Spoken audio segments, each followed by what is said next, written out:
If you feel stuck in your singing, it might have something to do with your beliefs around your singing. So if that's you, keep on watching this video because we're going to be getting to the bottom of it. First, I'm going to explore where beliefs come from. Secondly, what happens in the mind when you have a belief and how to transform a belief. Beliefs can be very empowering and they can be very limiting as well.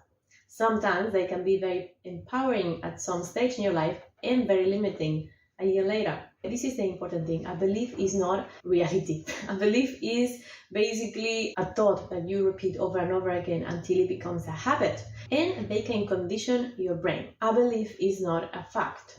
A belief is, for example, if talking about singing, if I believe that I am not talented, that is absolutely a belief, and all right, you can already see where I am going. If you condition yourself to believe you are not talented and you are never going to be able to sing, then guess what's going to happen? Yeah, not a miracle. That is, of course, an extreme one. You can take it to a smaller scale. If I am practicing and I need to sing a Mariah Carey song, if I believe that whistles are only available to just 1% of the population, then I'm not going to even try, right? Now this brings me to the second point, and is what happens in your mind when you are using a belief. Now we are full of beliefs, and the important thing to understand is that the mind doesn't understand fiction from reality. You tell your brain all the time, and this is, when you have a belief, it's something that it has become a habit. So you're going to be thinking that thought, and you're not going to be noticing it. So if you tell yourself that you can't do this or you can't do this, then your brain is going to work around that. It's not going to surprise you.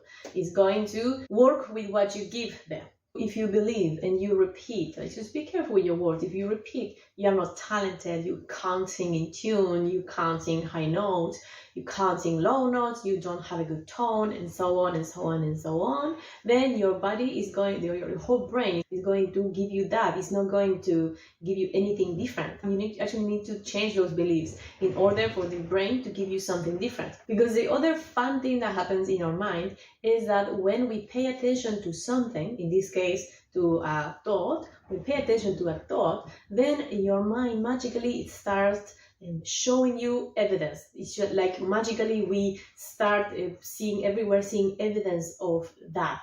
So if you pay attention to the fact that you can't sing in tune, for example, you hear a recording of yourself, that is the only thing you're going to be hearing. It might be that you are singing one note out of tune and the rest of the song sounds great, and you're going to be focusing on that little thing. And usually it is what happens. I don't know why very well. There are some theories about it, but we tend to really focus on the negative.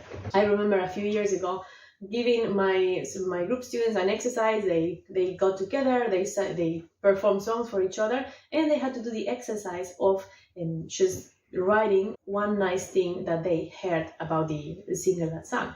And some of the performance felt great. They didn't notice that they were doing this thing that other people liked, but some others actually felt really uncomfortable, and they were like, I actually would like to know what's wrong with my singing. It's like, it's all where you put your focus on. I'm not saying don't pay attention to any of the things you would like to work on, but I think we shouldn't just focus on that, because in my experience teaching and myself as a singer, that it can be super, super limiting, and can really limit your potential as a vocalist and as a performer and as a musician, and we don't want that. If this is you, just think about this. Let me know in the comment what beliefs can you identify. You might start hearing some unwanted and unrequested thoughts in your mind when you sing. If that's you, let me know in the comments. I would love to know. Not sure if you can hear it, but there is a lot of wind here. But I'm going to continue because it's Auckland and the weather changes every 5 minutes. So I can't wait until it's a nice day to record this. Point number 3, how do we change this belief? And at the beginning of the session, I told you that in the third point, I was going to talk about how to transform this belief. This is important. Transforming a belief, because we can't eliminate a belief. We shall replace it for one belief that it is more appropriate and more functional to what we want to achieve in life. But of course, I believe you can train yourself in this. This is part of all the training. As an elite athlete, as an elite singer, you work with your mindset. And it is kind of hard to go from an example for people that think they can't sing in tune. It's really hard to go from I can't sing in tune to I am a fantastic singer with perfect pitch. Like, it doesn't happen like that because you won't believe your belief. So it's not gonna be a belief. Got it? So what you can do, it might be available for you, is to go from I am tone deaf to I sometimes sing out of tune. Yes, that's sometimes. See the difference. Now this doesn't look like a huge difference, but that, for example, it is a big leap, because when you are talking about being tone deaf, you are identifying yourself with someone that can never sing in tune for any reason and never will.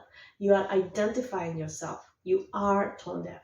When you're saying you sometimes sing out of tune, you are separating your identity from the fact. And that is super important. And of course, it is also more correct, because most people, when they say they are tone deaf, they really are not. But they sometimes sing some notes out of tune, and that usually doesn't even come from not hearing the notes so much, but probably lack of training, lack of musical training, lack of vocal training.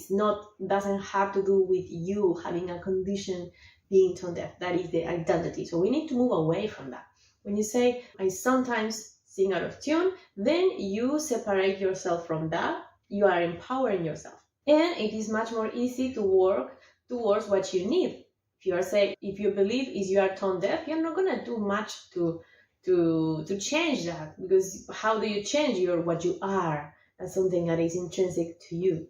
But if you think about it as I sometimes sing out of tune, then that is something you can work on. This is a little example, but you can use this to many other examples, especially now that we have so many singing methods that are very scientific, and they can give you a lot of tools. And after all, we all have kind of the same muscles. I mean, some singers have some gifts, like longer vocal cords. Apparently, they must have longer vocal cords, something like that. And some people have a bigger mouth and extra teeth and things like that, and different shapes of the face and more lung capacity. It's a lot of different things. Most of us can achieve very similar results with training, of course, in a very own unique way.